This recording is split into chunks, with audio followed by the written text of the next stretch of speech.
In 1978, my mother and her family stuffed their lives into suitcases and moved from Tehran, Iran, to Boston, Massachusetts, mainly so that she could go to college, but also because revolutionary waves were just beginning to shock their native country.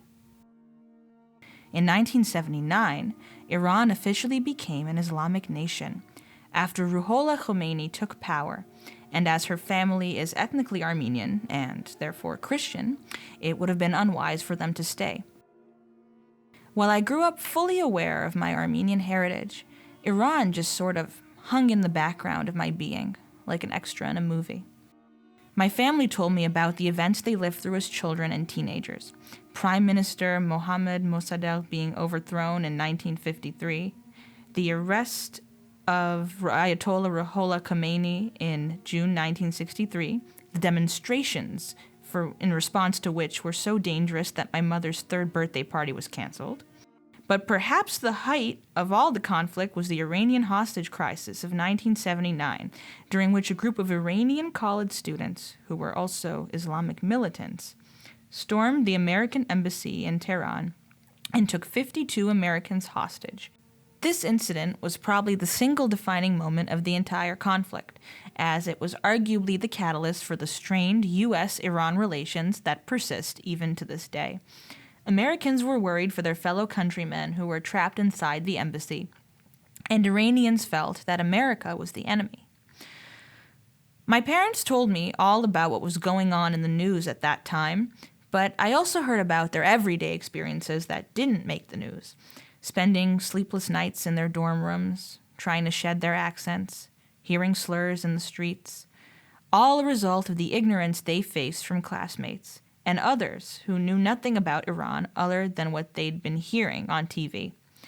As far as they were concerned, the kids they went to school with every day were no different from those who had taken their fellow Americans hostage. When news broke recently that President Trump had assassinated Qasem Soleimani, the world watched with bated breath, wondering if an all-out war was on the horizon. There were, of course, the most obvious potential consequences to think about. More turbulence in the Middle East, men and women in uniform saying goodbye to their families, some for the last time.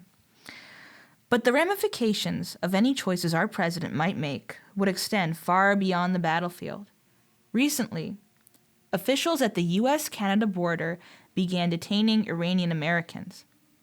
Although they, and people who support this decision, claim that this is merely a safety precaution, it sets a dangerous precedent and will only pave the way for more prejudiced behavior towards Iranians and Iranian Americans, regardless of whether or not any blood actually ends up being spilled on Iranian soil.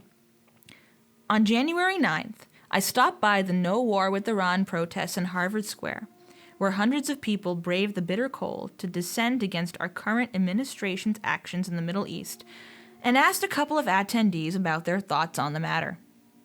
Some of the protesters at the event were old enough to remember the revolution and can see history beginning to repeat itself in terms of social attitude towards Iranians and Iranian Americans. While we cannot control what goes on in the White House or at our borders, we can control what we do in our own backyards. Someone once said that the cure for ignorance is education.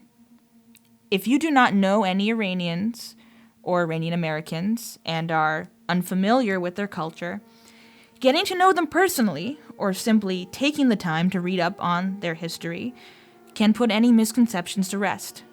It may be a small step, but it is nevertheless an important step to take. Wherever you stand on the issue of whether or not we should go to war with Iran, there is one universal truth that should unite people from all shades of the political rainbow: that we have more in common with civilians who live 6,000 miles away than we think.